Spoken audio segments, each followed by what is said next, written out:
Hello, Three Creek members. I'm here with Katie. Hi, Katie. Hi, how are you?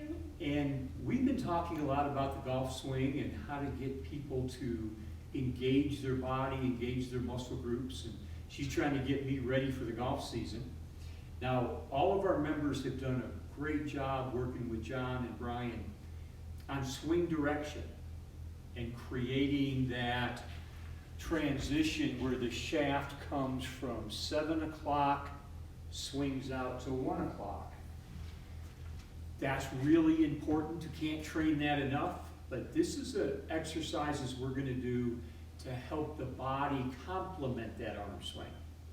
So Katie, we were talking about legs and how to start the downswing, and you had some great ideas. You put me in this contraption on my legs, so explain what we're going to do. Right, so I'll take a stick from you. As we were talking about, a lot of it starts from the bottom up with the power transfer coming from the legs, coming from the feet. So what we want to do for starters is just activate from the bottom up. So I put the band around his knees, it's above the knees, and you're going to take some small steps to the left, just for starters. I'll have him take about 5 small steps, lateral movement, and then 5 steps to the other direction.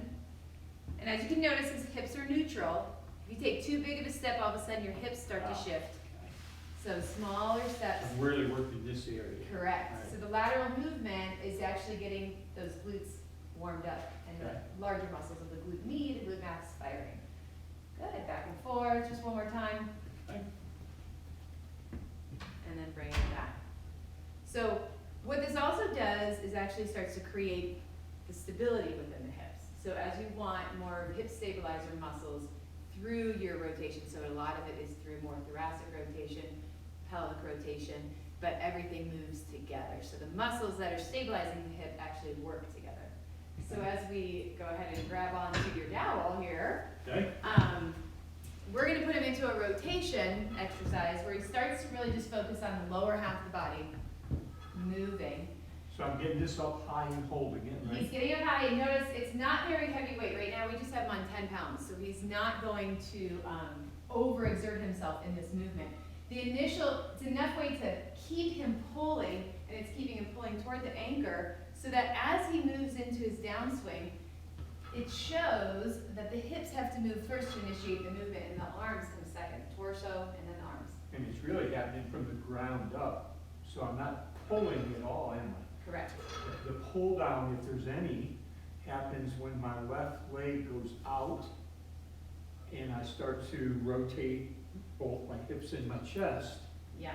And And then- notice he's not even pulling it down. So for the initial movement, it would just be the step out. He's taking that step out to increase more glute. Yep. This is And flex. more power, more stability through this back leg. I like that because there's separation in my legs, which most people don't get. Yes. And when we work with band, it's not just working your abductors, it's actually going to be working the adductors as well. So just by taking that step out, he's activating his outside of his leg. Good. But then it's forcing the inside portion, the inner. So kind of start with my feet close together. As you would in any golf swing. As Get a good we stretch call up posture. here. Step out, which kind of drops my arms. And then as my chest opens, trying to catch my hips, my hands end up by my left leg, which if those who have been on video, remember that a lot of times their hands are releasing by the right leg. And a lot of that happens because the chest is way back. So by getting the chest and the hips to move, my impact point becomes further up, and I'll hit it further. I'll gain more club head speed, especially with the driver, catching it more on the upswing. So start here, step, open, and then go to impact. Perfect. Does that look good? That looks great. All right. And I think it's also important to note that we're not going to be putting him into this rotation until he's fully warmed up. So there's a lot of other warm-ups we would do prior to that, just to make sure that your neutral spine, your spinal erectors and the backside are also warmed up. But that was a perfect example for some rotary movement. Well, we talked about downswing today. Next time we're going to talk a little bit about making a good load into the backswing. Perfect. Thanks, Katie. Great, thank you.